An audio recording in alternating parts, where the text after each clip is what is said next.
अच्छा, इसमें गौर साहब ये फरमाइएगा, ये चौधरी परवेज इलाही का एक बयान हम सुन रहे हैं, ये मीडिया ने मुझे नहीं मालूम इसकी क्या कोई रिपोर्टिंग का इशू है, लेकिन एक बयान जरूर गर्दिश कर रहा है, और वो ये है कि उनसे जो है वो चेयरमैन पीटीआई से आईएमएफ वाले और यूरोपीय यूनियन वाले मिलने आ रहे हैं या आते हैं। वो तो आप उनकी लीगल काउंसिल हैं, आपके इल्म में ये बात है, ये मुलाकातें हो रही हैं? देखिए, मैं अगर खान साहब के एक तर्जुमान या पार्टी के तर्जुमान की हैसियत से अगर कहूं तो मेरे इंफॉर्मेशन में कोई ऐसी बात नहीं हमारी डिस्कशन में आए, नहीं कभी जेल में इन लोगों की जाने की जरूरत होती है। अगर कोई जेल में ऐसी मुलाकात होती तो सबसे पहले तो हुकूमत को भी इल्म होता। आए पता नहीं कि किस तनाजुर में कही गई है, शायद एक लाइटर मूड में उन्होंने कहा हो, लेकिन कोई ऐसी मुलाकात मेरे इल्म के मुताबिक कहीं कभी भी नहीं हुई है, अच्छा, न इधर न अटक में, तो न कोई ऐसी मुलाकात जेर आपके इल्म तजवीज है। में ऐसी किसी मुलाकात का जो है वो नॉलेज नहीं है, आपके इल्म में नहीं है ऐसी कोई मुलाकात? नहीं नहीं, कोई ऐसी मुलाकात हुई नहीं है, जो मेरे इल्म के मुताबिक कोई ऐसी मुलाकात नहीं हुई, बिल्कुल नहीं हुई है। अच्छा, ठीक है। लेकिन अब इसमें गौहर साहब ये बताइएगा, ये इलेक्शन किस तरह से जमात जो है वो लड़ेगी? ये बड़ी मुश्किल है, कानूनी मामला तो ऐसा लग रहा है कि ये कुछ तूल भी पकड़ते जा रहे हैं। तो इन मामलात में जो इलेक्शन का अगला स्टेज होगा, जहां पर आप लोगों ने कागजात नामजदगी भरने हैं, अपने कैंडिडेट्स को फाइनल करना है, तो बतौर पार्टी के ये तहरीक इंसाफ किस तरह से इन मामलात में आगे बढ़ सकेगी? क्या इलेक्शन लड़ भी सकेगी या नहीं? देखिए, आज भी हमारी खान साहब के साथ मुलाकात है और खान साहब ने यही ऐलान किया कि आज से हमारे इलेक्शन हियरिंग है, लेकिन ये हमारे लिए कंसर्न बहुत जरूर, आपने सही फरमाया, बहुत कंसर्न की बात है। और हम ये देख रहे हैं कि हमारे वर्कर सपोर्टर को आने की इजाजत नहीं है, हमें कन्वेंशन की इजाजत नहीं है, हमारे वर्करों के हाँ। लिए रास्ते बंद किए गए हैं। तो अगर आप इलेक्शन कराएंगे लेकिन एक पार्टी के लिए आप दफा 144 नाफिज करे, पूरे मुल्क में उसको निकलने ना दे, तो कैसे फ्री एंड फेयर इलेक्शन होगा? हमारी जब मुलाकात हुई थी इलेक्शन कमीशन हो तो 24 पॉइंट चार्टर ऑफ डिमांड हमने इलेक्शन कमीशन को दिया था, जी। और इलेक्शन कमीशन के सारे मेंबरान और चीफ इलेक्शन कमिश्नर साहब मौजूद थे। हमें यह बावर कराया गया था कि हम आपको भी लेवल प्लेइंग फील्ड प्रोवाइड करेंगे और आप फ्री और फेयर इलेक्शन में हाँ। पार्टिसिपेट कर सकेंगे।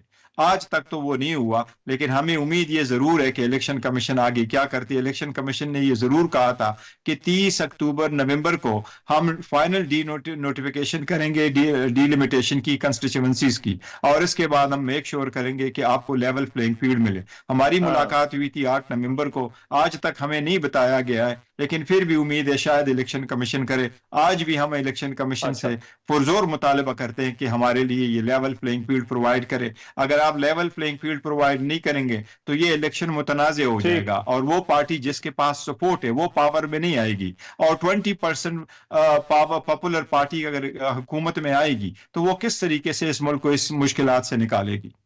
ठीक है। लेकिन क्या ये हो सकता है, देखिए इसमें गौर साहब, क्या इसमें ये हो सकता है, जब दूसरी जमातों से पूछा जाता है तो वो ये कहते हैं कि इस वक्त दो पीटीआई हैं। एक वो पीटीआई है जो 9 मई के मुकदमात में जो है वो जिनका ताल्लुक है, और वो सामना कर रहे हैं। उसके अलावा तो सबको इजाजत है, जो इलेक्शन लड़ना चाहता है, जिस तरह से लड़ना चाहता है, कोई रुकावट नहीं है उसके अंदर। तो क्या ये वाकई बात दुरुस्त है कि इस वक्त पीटीआई के दो हिस्से हैं?